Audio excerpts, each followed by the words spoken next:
kulay. So dirty. So let's Hello clean everyone! So it. ito yung mukha ng classroom ko or outside my classroom or ang buong school talaga before the class or before starting the school year 2024-2025. So ayan po yung damo. Napakahaba na. So yes po, ganyan po talaga ang madadatnan nating senaryo, no?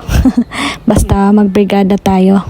So ito yung classroom ko, naglilibot muna ako at nag-iisip kung ano ba ang uunahin ko. Ayan po, nag-landslide dahil sa ulan. So ito naman si Mr. Thank you love sa help. Char. O diba? Siya yung brigada hero ko dyan. Tapos siya din yung bumibili ng mga materials. Thankful ako that time kasi nasa bakasyon pa siya bago nagsimula yung klase. May kasama ako sa pagbrigada, tapos pwede ko siyang mahinga ng tulong. Oh, huwag kayong maingay ha, seryoso yan. Excited talaga yan siya para magamit yung tools niya na yan. Oh, diba? Napakagandang tools. Perfect talaga pagkakat ng plywood. Para pala yan sa aking blackboard. Pinapalitan niya kasi daw marami ng anay, tapos madami ng mga butas, kaya yun, pinapalitan yan. Tapos yung half niyan, pinapalagay ko sa kanya sa CR ko bilang kesame. Pero of course, hindi naman niya yun magagawa lahat, kaya nagdala siya ng panday. Karpentero talaga dinala niya kinabukasan. So, for the first day, kami na munang dalawa. Oh my God! Wow!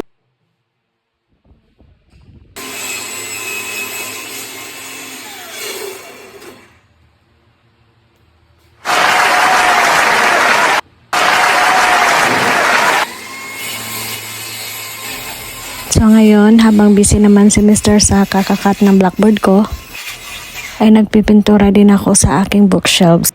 Siyempre no, nakakahiya naman kung paupo-upo lang ako. So ayan, minamadali ko na para matapos tayo agad. So first coat pa lang yan. Yan no. Sarap sa mata yung mint green. Mint green ba yan? Sorry na po ha. So ayan, malapit na ako matapos. Joke. Matagal pa yan kasi kailangan ko pa tabunan yung peach color. Parang gusto ko na talaga ngayon yung green. Pareho sa mama ko, gusto niya yung green. Yellow-green pala. O yun, back to my husband. Ayan o.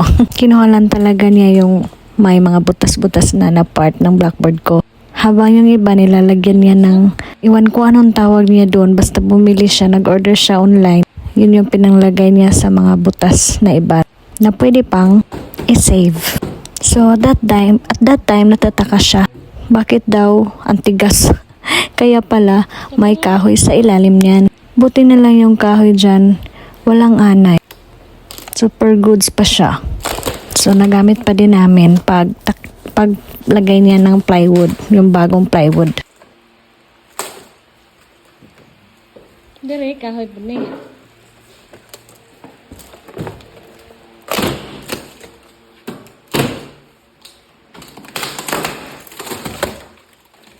Anam day kahoy.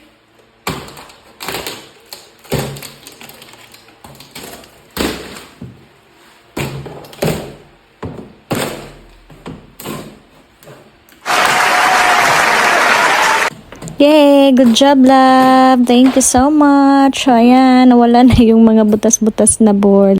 So, pagkatapos ko siyang videohan, ay bumalik na ako sa trabaho ko. Mga unfinished.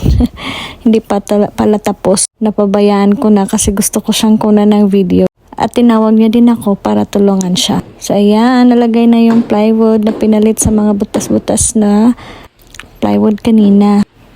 Tahimik lang yung husband ko. Gutom na pala siya. So, ayan, nag-prepare na ako ng food namin. Yan o, nagutom na siya. Kumain na. Nagbaon lang pala kami niyan. Tapos sa plastic lang. Wala kaming plato at saka kutsara. Pero iwan ko saan siya nakakuha ng kutsara dyan. Siguro nagdala ko pero hindi ko na matatandaan. Matagal na kasi ito eh. Mga 5 months na ata, kaya nakalimutan ko na kung saan siya kumuha ng mga kutsara, tinidor. So, di ba, hindi halata na gutom na gutom. So, fast forward na tayo. Ayun, back to work na naman. Hindi yan siya nagpapahinga. Kasi naman, maalikabok din yung classroom ko dahil sa ginagawa niyang pagputol ng kahoy at saka ng plywood. Kaya yun, pagkatapos namin kumain, back to work uli. Sino ang mga relate dyan, mga ma'am? Ganito din ba ka-supportive ang mga husband nyo? Actually, so thankful talaga ako na nalipat na ako dito malapit sa amin. Kasi dati doon ako sa ibang municipality tapos malayo siya tapos ang layo din doon kaya hindi ko siya matawag, hindi ko siya mapapunta doon para gawin ito. Ako lang talaga gumagawa ng mga kailangan gawin sa classroom ko dati tapos nagbabayad na lang ako ng karpentero doon. Nung nagsimula pa lang ako, doon ako nagpagawa ng lamesa, tapos mga pang-display board ko at iba pang kailangan sa classroom. And ito na, back to the video na tayo. Sobrang daldal ko naman, no? So ito na, nagka-cut na siya sa pang whiteboard ko na to. So dahil malaki siya, kailangan niya talagang i-cut ito. At ayun, na pala niya, nalagay na. O diba, excited na ako. Tapos, andito pa ako. Kulang pa kami ng plywood. May plywood pa palang isa doon sa multicab. So, kinuha ko na. Tapos, di ko alam na binidyohan niya ako. Pero ngayon, nagamit ko din sa video na ito. Magaan lang yan. Huwag kayong mag-alala, magaan lang. Para yan sa CR ko. Kasi yung CR ko, walang kisame. Pag yung mga bata mag-poop, nako. yung amoy, nangangamoy yung buong classroom namin. Kaya yun, pinapalagyan ko sa mister ko ng kesame. At saka wala din kaming door kasi nasira din. May anay din yun. Kaya yun, back to back kasi yung door. Kaya need ko ng 2 plywood. And charan! Yehey! O diba, tapos na din. Natapos din ang brigada namin ni Mister. Thank you for watching. Thank you also sa parents. Bye-bye!